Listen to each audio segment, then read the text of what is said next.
Čaute, máme pre vás ďalšiu novinku z rady kruhových svetiel. No, v podstate novinka ako novinka, lebo v podstate toto svetlo už sme mali pred Vianocami, čiže už nejaké 2 mesiace dozadu. Ale veľa z vás sa nás pýtalo vlastne, ako to svetlo vyzerá v praxi, či máme nejaké videjko, takže ideme na to. Zodpovieme si nejaké základné otázky, ktoré máte, ktoré ste mali vlastne ohľadom tohto svetla. Možno spomenieme aj nejaké ďalšie otázky, čo sa týka kruhových svetiel. No a hlavne si predstavíme toto svetlo. Je to úplne taký malý špuntík, takže je to naozaj také zlaté svetlo. Keď vidíte aj tú krabičku, v podstate je úplne malá. Ja som si pripravil aj vlastne aj tú A4, aby sme to porovnali práve vlastne s A4, s klasickou, aby ste vedeli porovnať, aké to svetlo je maličké, ale zase naopak vlastne to svetlo je veľmi výkonné. Takže poďme na to. Dochádza vlastne v takejto krabičke.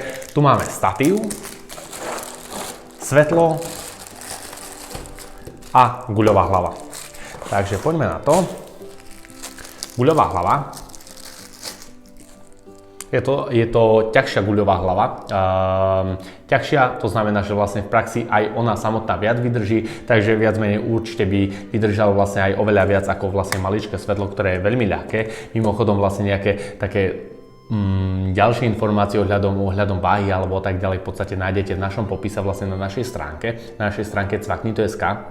Takže guľová hlava, samotné svetielko, čiže vlastne ako vidíte je naozaj veľmi maličké. A potom vlastne samotný statív. Poďme začať týmto, aby sme si to pekne poskladali. Tento vlastne statív alebo samotné to svetlo, samotné to kruhové svetlo je viac menej riešené na to, aby ste ho mali niekde doma. Alebo v podstate maximálne možno niekde na cesty, ale nie je to svetlo možno ako úplne hlavné svetlo, ktoré by ste mali mať. Je to skôr možno doplnkové svetlo, alebo možno svetlo na líčenie, alebo svetlo, ak budete používať, ak máte možno už nejaké svetlo, alebo máte pomerne dosť dobré svetlo doma a chcete ho iba doplniť. To svetlo je naozaj aj čo sa týka cenovej relácie na tom, je to v podstate naše najlacnejšie kruhové svetlo a je dokonca už aj so statívom, takže naozaj je to akože, čo sa týka toho, je pomer cena výkon je úplne bomba.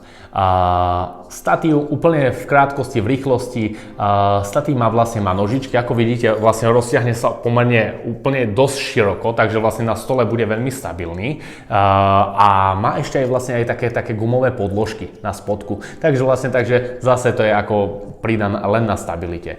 Guľová hlava, respektíve hlava tohto statívu má závid 1/4, čiže úplne bežný, štandardný, typizovaný závid, ktorý má vlastne takmer každé jedno, či už kruhové svetlo, alebo vlastne väčšina príslušenstiev na foto a video. Takže guľová hlava, respektíve tu máme guľovú hlavu. Tuto si vlastne môžeme takto s touto skrutkou, často nám to píšete, takže ja to aj ukážem, vlastne ako sa to spája.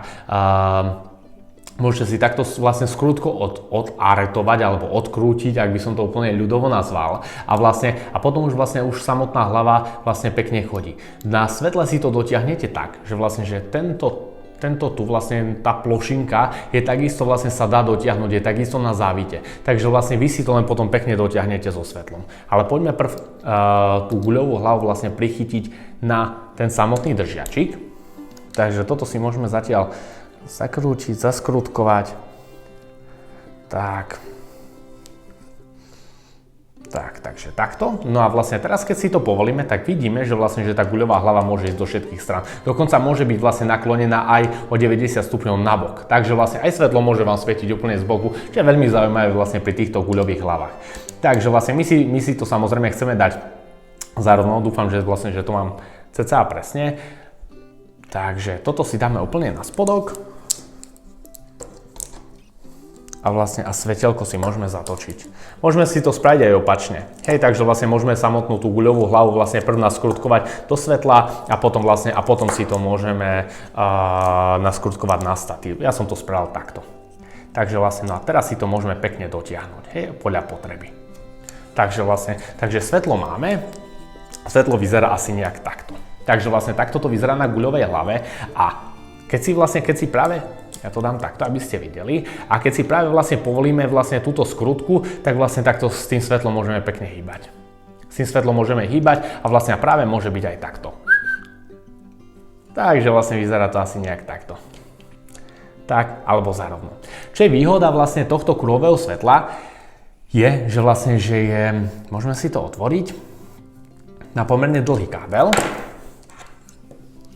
Naozaj akože ten kábel je pomerne dlhý, cca tuším, že 1,5 m a je to na USBčku. Takže vlastne to svetlo je primárne vyslovene riešené na to, že ho budete používať niekde pri počítači, maximálne možno niekde na cestách, kde môžete mať práve powerbanku. A to je veľmi, veľmi zaujímavá vec oproti ostatným kruhovým svetlám, že naozaj to svetlo, ja som to schválne vlastne takto pripravil, lebo to svetlo vlastne môže pekne fungovať na powerbanku.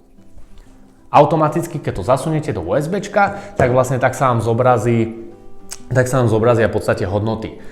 Ja to svetlo zapnem, čiže teraz to máme na maxime a idem uberať. Môžeme uberať stále o 10%, čiže vlastne má ako keby 10 módov, vlastne na ktoré to kruhové svetlo môže byť zapnuté, čiže 0 až 100%, má 20 W. Hej, čiže vlastne je to pomerne, je to jedno z najslabších samozrejme kruhových svetiel, ale ako ste videli, vlastne ja si to dám na seba, aby ste to možno videli lepšie, čiže vlastne je tu momentálne veľa svetla, takže asi to nejak špeciálne vidno, ale v každom prípade, ak to je na maxime, tak vlastne naozaj svieti, na to maličké svetelko to svieti veľmi dobre. A potom si tu môžete prepnúť, dám takto z boku, a potom si tu môžete prepnúť vlastne farebnú teplotu. Farebná teplota môže byť úplne chladná, čiže 6,5, ja som si to poznačil, lebo to je naozaj celkom zaujímavé, že má 6000 Kelvina, čiže nemá 5500, ale má 6000 Kelvina na chladnom svetle. Toto je teplé svetlo, tu má 2700 Kelvina a medzi tým vlastne môže ísť na pol na pol, diodky môžu ísť pol na pol, čiže pol bude teplé svetlo a pol chladné svetlo. A to nám bude robiť nejakých cca 4-4,5 tisíc Kelvina. Predpokladám, že okolo 4000 to bude momentálne toto osvetlenie.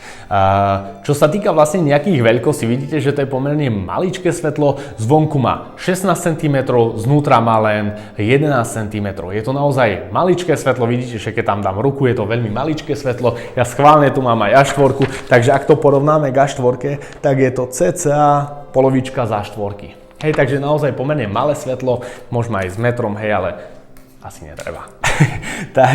takže asi tak. Toľko ku tomuto kruhovému svetlu.